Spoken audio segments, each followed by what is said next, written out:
And then we brought in the concept of integrated innovation.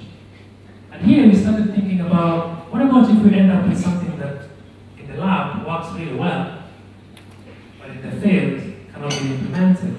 So we started looking at things such as, can people make money by making these devices? What do people want these devices to cost? Or what people want them to look at? I would now like to speak to you guys a little bit about the things you could consider when you're writing your own grant. Now, since we are addressing grant challenges in global health, I think that it's important to have grant approaches as well. But this doesn't mean it has to be rocket science. So in other words, these grant approaches could actually be very simple approaches. Okay? So that's the starting point. When you do GC1, they always say it can be risky and unconventional, and it doesn't have to be tested. Okay?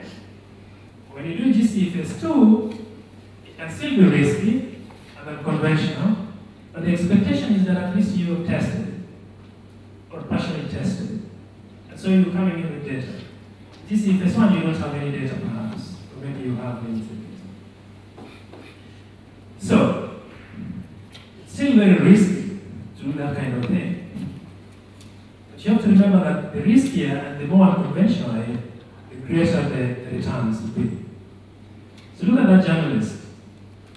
It's really a risky business trying to be there, but if she gets that shot, it might be the shot of her career.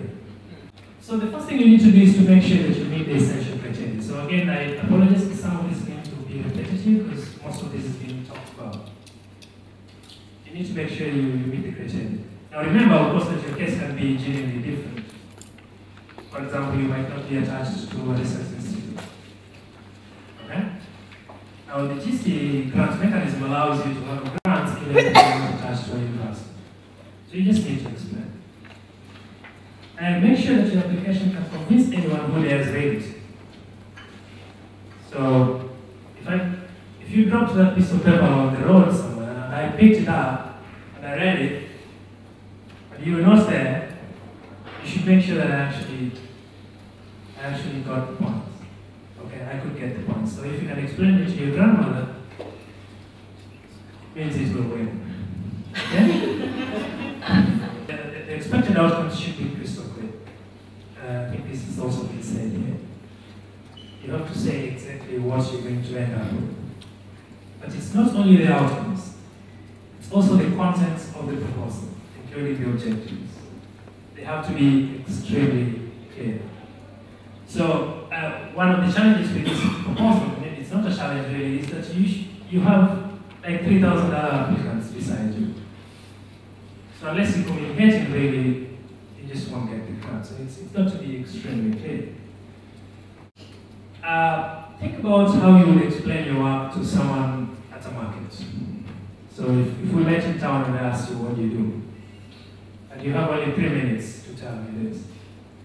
So just the same way you would tell that story, that's the way you should write your proposal. So no jargon, no ambiguity, and extreme clarity. I think those are the key things. The next thing is, imagine you were the reviewer. So this is something I learned during our proposal writing workshop in Toronto a few years ago, I think. And Bradley Pratt, who was our mentor at the time, said, maybe it wasn't Bradley, it was one of the panelists, he said that you receive like 100 proposals and you're in your bedroom, you're probably playing with your daughter, or you're drinking coffee. And because this is not your day job, you're going to review these proposals in the most unconventional places of all. You're probably going to be reviewing them by the swimming pool, and you have 400 of them. So imagine that you're the reviewer, and you want to have the wow proposal. So you have to really target that audience. Now be realistic in your application. That's the other thing. What do I mean by being realistic? So I'll give you some examples here. For example, you're working on a subject that involves aspects which are not within your expertise. I told you in the beginning that by training, I am not an anthropologist, for example. But now, and I'm not an economist, but now we have aspects of our project that include things like how much would people be willing to pay? Or would people like these things? Now these are areas of anthropology, so you've got to be very open up front and say that we need to involve these people. Actually, already involve these people, and this is okay for when you get to phase 2.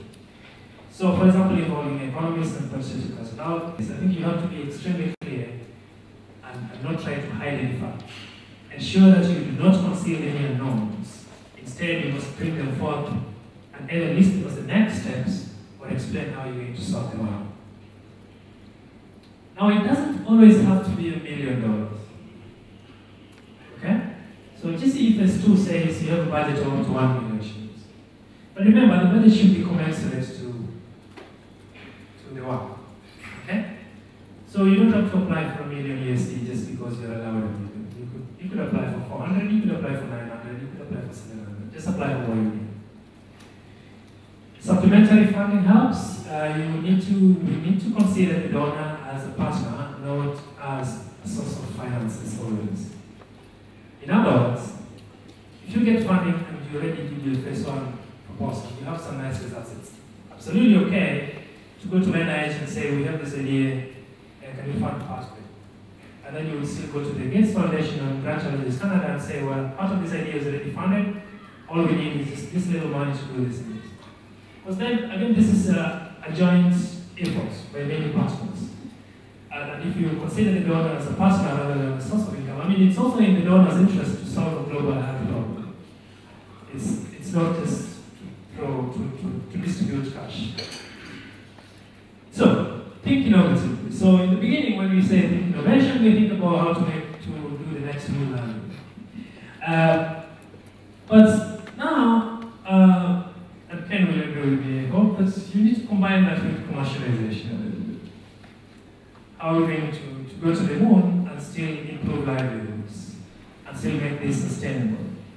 So that's, I guess, it's self-explanatory. Provide hints of how your research innovation will be sustainable on a large scale. It helps to be responsive. You have to address the key questions. This applies probably mainly to GCE phase 1. Of all the submissions that the foundation and the GCC gets, maybe only a third of them, Noel will probably explain that better, maybe only less than a quarter or 10% are actually responsive, so the rest of it just gets thrown away. And so, even though there's 3,000 applicants, if you're responsive, the competition field is really small. There's now a 10% chance of getting the grant if you're responsive. If you're not responsive, there's like a 0.2% chance of getting the grant. How do you address the challenges in the application process? There's only 3 things that I suggest here. You need to start your application process very early. You need to read and understand all the essential criteria. Start your actual submission process in time. So I suggest 2 days in advance. Personal recommendation, just take time to think and write the best application you possibly can. Some of the information that I presented here is from that website, so you can probably get that later and write it. Thank you very much. Just in terms of formulating your idea, so you have this, you have to prepare the GC application. How did you start to build out what phase 2 actually looked like? Okay. And we started from the objectives. We discussed within our group and asked ourselves what objectives we need to accomplish in GC phase 2. So that was the first point. So we have this data, we have this information, these are the weaknesses, and obviously we didn't achieve all the objectives we had set out to achieve during GC phase 1. We had some weaknesses. So the questions were, how do we go forward here? What questions should we tackle in the second phase? And that's all we wrote down. It was like half a page. And at that time, we had the GC proposal writing workshop in Canada. And when we visited this, when we went for this function, I think we came back with half of our proposal written. And then the rest of it was just to make it readable to my grandmother. And to make sure that the person next door, the driver of our car, or the administrators in the office would read it and know what we're trying to do. So that was really what we did 90% of the time. The rest of the time we just say, this should be the end point. It's as clear as that. This is the starting point. The rest of the time was how we get there. Yeah. One thing that I would like to comment on, especially for us who are still candidates for phase 1, is the impact story. The what? Impact. Impact. Impact. I've not read your papers, in fact, I just saw them now. Really great, I need to read them. But if you can just make a comment on the impact, because did you look at the do measure any reduction in malaria transmission from these innovations? So that is what the current work we are doing now. Because we've heard a lot about impact. It has to have impact. I'm sure you've written that in the papers, but if you comment might help us just to have that pressure. Thanks. So I think one of the opportunities that the small $100,000 risk grants give you is that you can at least get this indication. You don't have to test the impact. So if you're going to write a grant where you say objective 2, do a randomized control trial. How much time? 2 years. How much money? 1 million. I assure you, you're not going to get that money. Because you can't do a randomized control trial of any health technology for 2 years with 1 million USD. But there's something you can do in the middle that will convince you or convince your colleagues or the peers or the donor that this is worth doing. And then, of course, if GCC has only $1 million, you can collaborate with NIH to give you another $4 million, and you can do a big RCT in 6 years.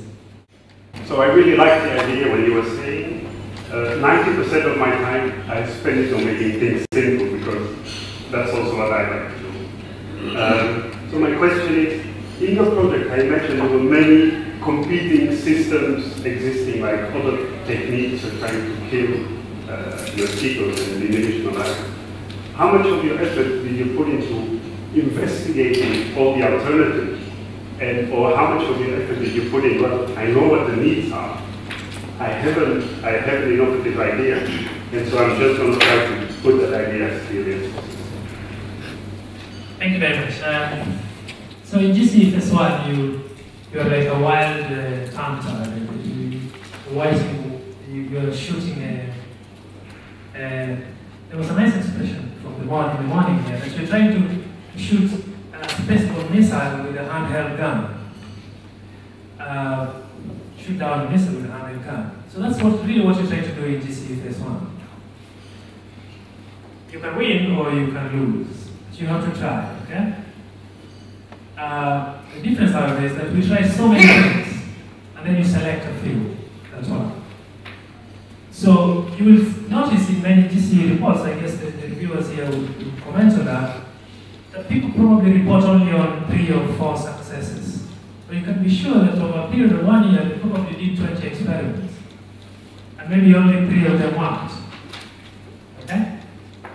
So when you're starting your exploring, you know the endpoints, but you don't know the means. So we try all this. So that's one thing. The other thing is, I am not alone. Okay?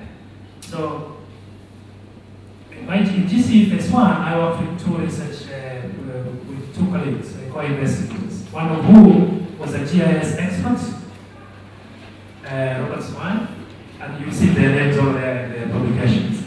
And the other one who was a fungus expert, a mosquito killing agents person. Okay? So all these things come together. Okay? In GCFS2, we even have more people. So I think that I would be naive to say that I'm going to say developing and building these things, I'm making the attractants, I'm making the killing agents, I'm doing the GIS, and I'm also interviewing people and asking them what this is. We really can do that.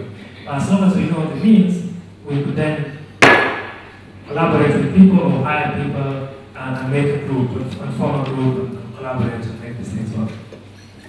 Thank you very much.